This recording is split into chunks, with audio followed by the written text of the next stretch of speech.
बिस्मिल्लाहिर्रहमानिर्रहीम। अस्सलाम वालेकुम नाज़रीन, आपको याद होगा कि हमने बाब सलासी मुजरद का पहला लेसन पढ़ा था, बाब फ़तह, बाब दरबा और बाब नसरा। और हमने जाना था कि फ़ेल माजी जब अपने औज़ान में फ़ेल मज़ारे में जाता है तो किस तरह तब्दील होता है। मसला हमने पढ़ा था कि फ़तह को फॉलो करने वाले बेशुमार अफ़आल जो हैं वो जब फ़ेल मज़ारे में जाते हैं तो अपने आइन कलमा के ऊपर वो फ़तह लेते हैं। मिसाल के तौर पे फ़तह यफ़तहु, ऐसे अफ़ाल जो फ़तह के पैटर्न को फॉलो करेंगे उसको हम बाब फ़तह कहते हैं। और ऐसे अफ़ाल जो दरबा यदरिबो को फॉलो करते हैं, यानी उनके आइन कलमा के ऊपर फ़तह था माजी में लेकिन मज़ारे में उन्होंने कसरा ले लिया, जैसे दरबा से यदरिबो। ऐसे अफ़ाल जो दरबा को फॉलो करते हैं उसको बाब दरबा बोलते हैं। और ऐसे अफ़ाल जो कि माजी में नसरा को फॉलो करें, यानी वो ना फ़तह लेते हैं आइन कलमा के ऊपर फ़ेल मज़ारे में और ना कसरा लेते हैं बल्कि दम्मा लेते हैं, उनको हम कहते हैं यंसुरो, नसरा यंसुरो। तो ऐसे अफ़ाल को हम बाब नसरा बोलते हैं। नाज़रीन, आज हम देखेंगे कि जब फ़ेल माजी में आइन कलमा के नीचे कसरा आए तो उसके अंदर फ़ेल मज़ारे में क्या तब्दीली आती है। जब हम देखते हैं कि फ़ेल माजी में आइन कलमा के नीचे कसरा है तो अफ़आल दो तरह के पैटर्न लेते हैं। एक पैटर्न होता है समेआ का और दूसरा होता है हसिबा का। समेआ का पैटर्न में जब फ़ेल मज़ारे में समेआ के पैरोकार अफ़आल जब वो फ़ेल मज़ारे में जाते हैं तो वो आइन कलमा के ऊपर कोई तब्दीली जो करते हैं वो फ़तह की होती है, यानी कसरा जो है वो फ़तह में बदलता है और ये बन जाता है यस्माऊ। और जितने भी अफ़ाल आएंगे वो अपने फ़ेल माजी की कसरा को आइन कलमा के ऊपर मज़ारे में फ़तह में चेंज कर देंगे। मिसाल के तौर पे समेआ को फॉलो करते हुए खसीरा, यखसरू, खसारा होना। फिर देखें रहमा, रहम करना, जब फ़ेल मज़ारे में जाएगा तो हे की जो कसरा है वो बदल जाएगी यरहमू में, यानी हे के ऊपर अभी क्या हुआ, फ़तह आ गया। इसी तरह शाहिदा, शहादत देना, यशहादू, आलिमा, जानना, यालमू, आमिला, अमल करना, यामलू, करेहा, नफरत होना, यकरहू। तो आपने यहाँ पे देखा कि ये जितने भी अफ़ाल थे इन्होंने फॉलो किया किसको, समेआ को। तो लिहाजा ऐसे अफ़ाल जो इस पैटर्न को लेंगे उसको हम कहते हैं बाब समेआ, यानी इसका मतलब ये हुआ कि समेआ का जो फ़ेल है, सुन्ना जिसका मतलब होता है, वो इस बाब का लीडर है और सारे जो अफ़ाल इसको फॉलो करें वो इसके पैरोकार हैं।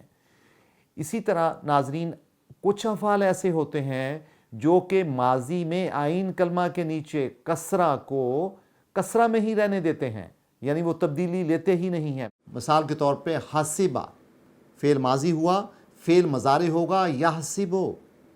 इसी तरह वरेसा, इसका फ़ेल मज़ारे होगा योरिसो। वसीका, तो फ़ेल मज़ारे होगा योसिको। तो आपने देखा कि जो वरीसा है और वसीका है उन्होंने जब फ़ेल मज़ारे में गए हैं तो अपनी आइन कलमा के नीचे कसरा को चेंज नहीं किया, मज़ारे में उसी को बरकरार रखा। तो ऐसे अफ़ाल जो ये रवैया अपनाएंगे उनको हम कहेंगे कि ये बाब हसिबा से बिलोंग करते हैं, उनका तल्लुक़ बाब हसिबा से है। इनका लीडर फ़ेल माजी में हसिबा है और फ़ेल मज़ारे में यहसिबु है। लिहाजा हमने जाना कि जब फ़ेल माजी मारूफ के आइन कलमा के नीचे कसरा होगी तो फ़ेल मज़ारे में इराबी तब्दीली की दो ही ऑप्शन हो सकती हैं।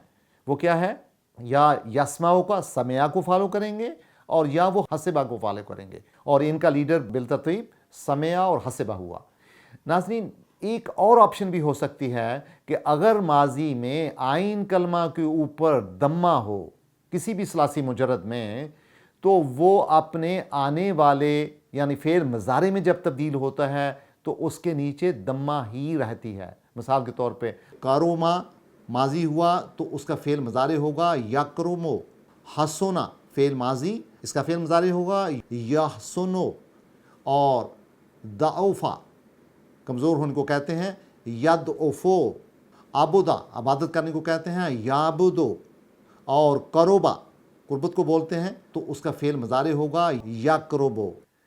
تو ناظرین آپ نے دیکھا کہ یہ جتنے بھی افعال ہیں انہوں نے فعل ماضی میں آئین کلمہ کے اوپر دمہ لیا، لیکن جب یہ فعل مضارع میں گئے تو انہوں نے کوئی تبدیلی نہیں کی، بلکہ اپنے آئین کلمہ کے اوپر فعل مضارع میں بھی انہوں نے دمہ ہی رکھا۔ ایسے افعال جو اس پیٹرن کو فالو کریں وہ بیسیکلی کرو ما کے پیٹرن کو فالو کر رہے ہوتے ہیں، تو پھر کرو ما کو ان افعال کا جو اس کو فالو کریں گے ان کا لیڈر سمجھا جاتا ہے، اور ہم کہیں گے کہ یہ باب کرو ما ہے، جو باب کرو ما کے نام سے مشہور ہے۔ تو لہٰذا ناظرین ہم نے پہلے لیسن کو بھی اور آج کے لیسن کو بھی پڑھ کے یہ جانا کہ باب ثلاثی مجرد کے بیسیکلی 6 باب ہوتے ہیں۔ ایک کو ہم باب سمعہ کہتے ہیں، دوسرے کو ضربہ کہتے ہیں، تیسرے کو ہم نصرہ بولتے ہیں، چوتھے کو ہم سمعہ بولتے ہیں، پانچویں کو حسبہ اور چھٹے کو کرما۔ اور آپ کی آسانی کے لیے ایک چارٹ بھی یہاں بنا دیا گیا ہے جو کہ ان سارے ابواب کی سمری ہے۔ آپ دیکھ سکتے ہیں باب فتح، اس کی علامت فا ہے، اور اس کا ماضی اگر فتح ہے تو اس کا فعل مضارع کا وزن کیا ہوگا؟ یفتحو۔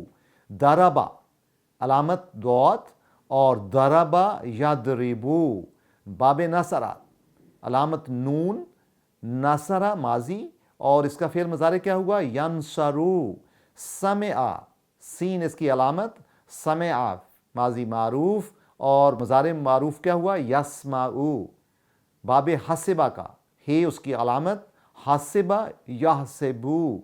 اور باب کرما میں کاف علامت ہوگی کرما جو کہ یکرمو۔